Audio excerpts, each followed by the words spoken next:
kind of at the beginning, you lived here in Prescott for several years, and I imagine this will always have a special place in your heart. Oh yeah, there's a piece of Prescott that will always be home. Loved being a part of this community for 7 years. First time I ever led worship at a church as a worship pastor was right here at the Heights Church in Prescott, and truly an incredible time of my life, great season of life. 3 of my children were born here, and so I love getting out of the heat in Phoenix to come up and hang out with some roots here. So why don't you talk about what's happened since you left this community, sort of? Yeah, so I kind of am a worship pastor consultant where I go into older churches and I help them when they're struggling with their worship. And churches are always struggling. There's kind of like a worship war that goes on between the older generation, the younger generation, and I go in to bring fresh vision so that the young and the old can worship together again in spirit and in truth. So we kind of throw style and preference out the window, and we bring a unified worship by embracing and honoring the old worship styles and also teaching the older folks and the older generation the new stuff in a very unified way. And so I've been serving at a church called Bethany Bible there for 3 years, and it's been incredible to see the life change and the culture change in the worship just in these 3 years. And so I also travel around the country and serve in the same way at all different kind of churches in California as well. But then I just signed a deal with In Pop Records as a new worship artist with them. We've been writing songs for a new record that's going to come out the early spring of 2017. We'll be recording the project in September, and just really excited about that.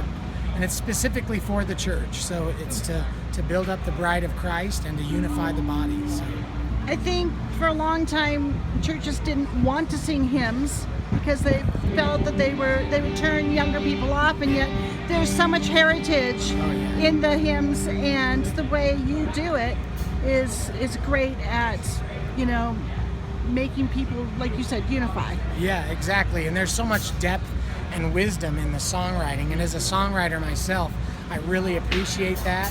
And so I love teaching the younger generation the older songs, the older sound, and those lyrics that are so rich with the gospel, with theology. And so I'm still trying to embrace that even as I write new songs.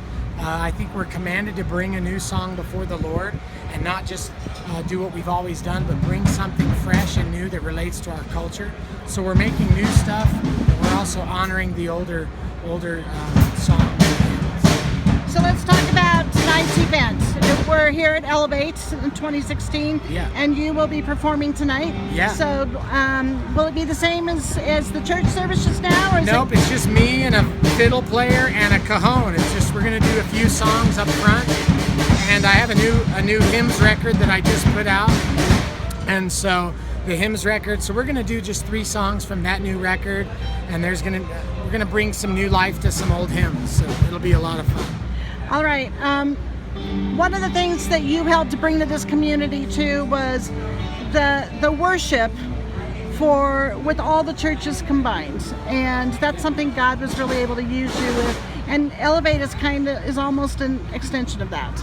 Yeah, exactly. And I served alongside Epi Vicente, who is like a foundational piece in this community, a musician and an incredible worship pastor. He's not specifically a worship pastor at any given church, but he serves this community in an incredible way. And so being able to come alongside with him to bring the city together for those nights of worship were incredible and life-changing for the city. We watched in so many ways. And I think they're taking a break from it this year, but it's coming back again next year. And so be looking for that. But yeah, it's been so cool to see how God has used that to unify the city as one church, because that's how God sees it, and we need to see it as that way too. So any other messages for the community of Prescott and Prescott Valley? Man, I just say, let your little light shine. I think the world continues to grow darker around us, and I think we need to be aware of that, acknowledge it, and to be bold and to shine our lights in this dark country and be ready for something incredible to happen. I believe that there's revival on its way. And I think also when we look at what's going on around the world, God is ready to bring his bride together. And so I think we need to be ready for the part that we hold. And we need to be unified. We need to not be easily offended. We need to come together with our brothers and sisters in worship, but also get ready for something incredible to happen. So letting our light shine and reaching the lost and being bold for the truth. So I guess that's my story. I'm going to stick to it.